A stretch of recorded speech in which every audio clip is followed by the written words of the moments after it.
Good morning children. आज हम लोग चैप्टर 2 व्याकरण में संधियाँ पढ़ेंगे। संधियाँ, संधि का अर्थ है मेल। संधि का अर्थ होता है मेल।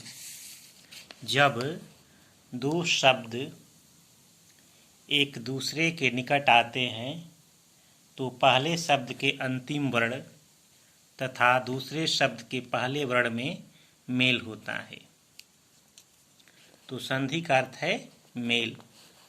जब दो या दो से अधिक पदों के बीच स्वरों अथवा व्यंजनों में विकार उत्पन्न होने पर जब वे एक पद बन जाते हैं तो उस क्रिया को संधि कहते हैं। जैसे सुर प्लस इस, क्या हुआ? सुरेश। सुर प्लस इस, सुर में क्या है? अ है, और ई में, इसमें ई है पहले, तो अ प्लस ई, अ और ई मिलकर ए हुआ तो बन गया सुरेश। फिर है इति प्लस आदि, इति के अंत में ई है और आदि के पहले, आदि में सबसे पहले क्या है? अ है, तो ई और आ मिलकर आ बना इत्यादि। ठीक, तो आगे देखिए, संधियां मुख्यतः 3 प्रकार की होती है। संधि के 3 भेद हैं। पहला भेद है स्वर संधि।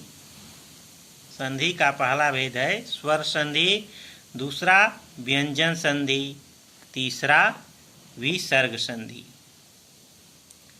स्वर संधि मुख्यतः 6 प्रकार की कही जा सकती है, अर्थात स्वर संधि के 6 भेद हैं। पहला है दीर्घ संधि, दूसरा है गुण संधि, और तीसरा वृद्धि संधि, और चौथा है यड़ संधि।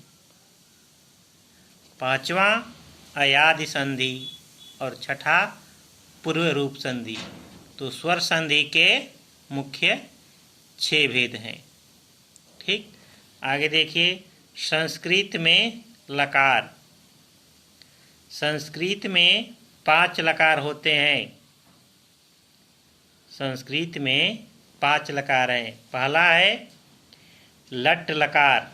लट लकार का प्रयोग वर्तमान काल में होता है। लट लकार का प्रयोग वर्तमान काल में होता है।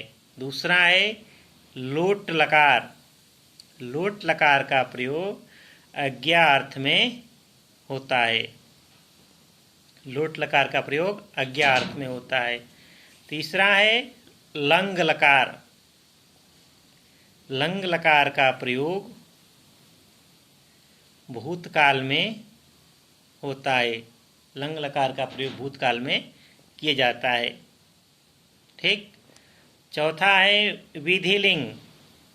विधिलिंग का प्रयोग चाहिए के अर्थ में होता है। विधिलिंग का प्रयोग चाहिए के अर्थ में होता है। पांचवा है लिट लकार।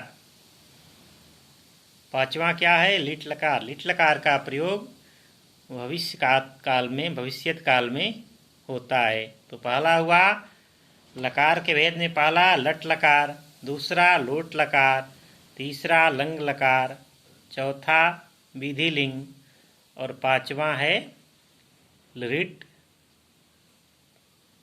लकार। ठीक, पांचवा है लिट लकार।